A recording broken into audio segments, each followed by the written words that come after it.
Isa na namang mainit na balita ang dapat po nating malaman tungkol sa nangyari ngayong araw na ito dito sa mundo ng cryptocurrency.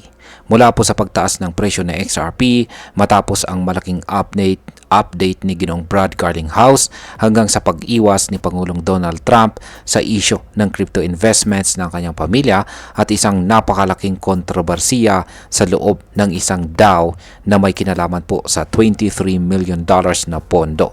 Kaya grabe, puno po ng aksyon ang mundo ng crypto ngayon.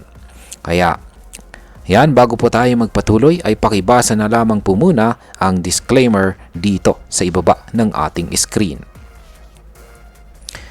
Yan, simulan po natin sa unang matinding balita natin sa araw na ito kung saan ay tungkol sa pagtaas ng presyo ni XRP. Yan, at isa po itong good news. Tumalon po ng mahigit 3% ang presyo ni XRP. Kung dati ay nasa $2.10 ang kanyang presyo ay umakyat po ito sa $2.18. At nangyari ito ilang oras lamang matapos magsalita ang CEO ng Ripple na si Ginoong Brad Garlinghouse. At ang dahilan po niyan ay si Ripple ay magwi-withdraw na ng kanilang cross-appeal laban sa US Securities and Exchange Commission or SEC. At inaasahan din na ang SEC ay gagawa ng parehong hakbang. Ayon po mismo kay Ginoong Garlinghouse sa kanyang post sa X, yan, ay ang sabi niya is, ayan, nandito po, Ripple is dropping our cross appeal and the SEC is expected to drop their appeal. As they've previously said, we're closing this chapter once and for all and focusing on what's more important, building the Internet of Value. Kaya sa madaling salita ay mukhang matatapos na nga sa wakas ang matagal na legal battle ni Ripple kontra sa SEC. Isa pong laban na ilang taon ding nagbigay ng uncertainty sa crypto community.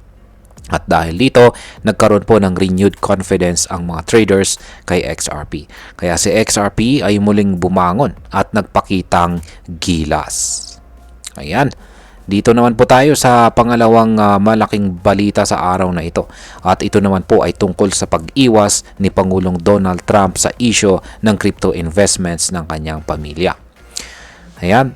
Sa isang press conference sa White House ay tinanong po si Pangulong Trump kung willing ba siyang i-divest o tanggalin ang crypto investment ng kanyang pamilya para lang mapadali ang pagpasa ng mga crypto bills sa US Congress.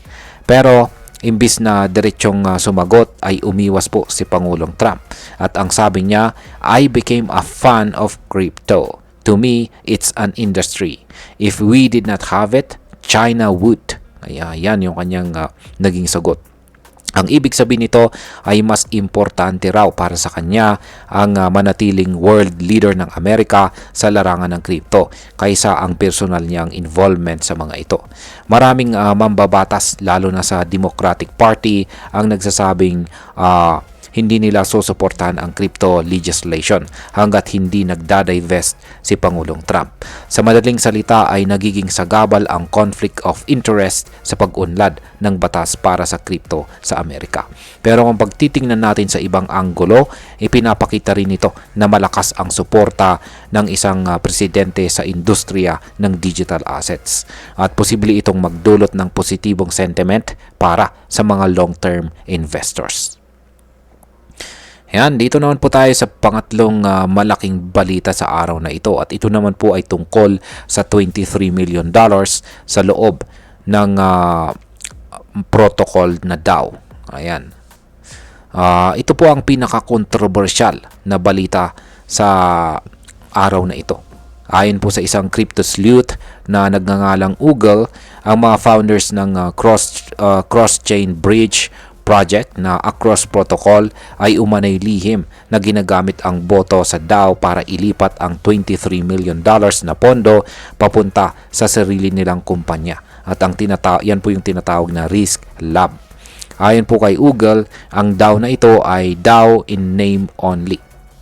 O sa madaling salita ay kunwari lang na decentralized pero sa totoo ay hawak pa rin ng iilang tao ang kontrol. Ngayon, ang founder po ng Across at saka Risk Lab na si Ginoong Hart Lambor ay todo tanggi. Sabi niya ang Risk Lab ay isang non-profit na rehistrado sa Cayman Islands at wala itong shareholders. Naglabas pa siya ng mga dokumento ng registration at sabi niya kung ginamit man ng mali ang pondo, pwede pong kasuhan ang mga directors at kasama niya doon. Pero kahit may dokumento po silang pinakita, ayon po sa isang law firm na eksperto sa Cayman Islands Foundation, ang ganitong uri ng kumpanya ay pwede pong gamitin para sa kahit anong layunin, komersyal man, charitable o pansarili. Kaya kahit legal po sa papel, may mga tanong pa rin kung ethical ba ang nangyari. Ang pinaka nakakalungkot po dito ay ang buong layunin ng DAO ay para magkaroon ng transparency at decentralization. Pero kapag may mga ganitong insidente, nawawala na po ang tiwala ng mga investors, lalo na yung mga baguhan. At ayan yung mga tatlong balita natin dito. At pag-usapan naman po natin ang epekto nito para sa atin bilang mga Pinoy crypto investors. Una, ang balitang ito tungkol kay XRP ay isang positive signal para sa mga holders nito. Kung ikaw po ay naka-hold ng XRP, malamang ay napansin mong biglang gumalaw ang value nito pataas. Ito ay dahil sa legal clarity. Kapag natapos na talaga ang kaso nila sa SEC, lalawak pa ang adoption ng XRP at posibleng tumaas pa ang presyo sa mga susunod na buwan. Pangalawa, kahit sa US, ang issue po kay Trump, importante pa rin ito sa atin. Dahil karamihan ng mga global crypto regulation ay nakabase sa kung ano po ang ginagawa ng Amerika. Kung patuloy po na magiging balakid ang conflict of interest, maaantala ang pagpasa ng mga batas na makikinabang sana ang buong crypto market. Kasama na po dyan ang mga Pinoy investors. At ang pangatlo, ang nangyari po sa Across Protocol ay isang paalala. Bilang mga traders o investors, hindi lang sapat na marunong tayong magbasa ng charts. Dapat ay marunong din tayong tumingin kung transparent ba ang project. DAO man yan or DeFi project, dapat tinitignan natin kung sino ang mga founders, kung saan po nakabase ang kanilang legal entity at kung may audit ba ang kanilang smart contracts. At bilang panghuli, ang masasabi ko naman tungkol dito ay ang araw na ito ay nagpapatunay na ang crypto ay isang mabilis magbago at puno po ng surprises na mundo. Minsan ay may biglaang spike tulad ni XRP. Minsan naman ay may mga tanong sa integridad tulad po ng DAO scandal. At minsan ay may mga leader na iniikutan lang ang issue tulad ni Pangulong Trump. Pero sa kabila ng lahat ng ito, isang bagay po ang malinaw. Ang crypto ay patuloy po na lumalaban. Patuloy itong umaangat. At para sa atin bilang mga Pinoy na gustong sumabay sa global innovation, mahalaga na informed tayo sa bawat galaw ng market. Kaya kung pagseryoso ka po sa pagiging crypto investor, huwag ka lang magbasa or magbase sa hype. Alamin ang mga detalye, tingnan ang mga balita at higit po sa lahat, mag-ingat sa mga project na hindi po malinaw ang layunin.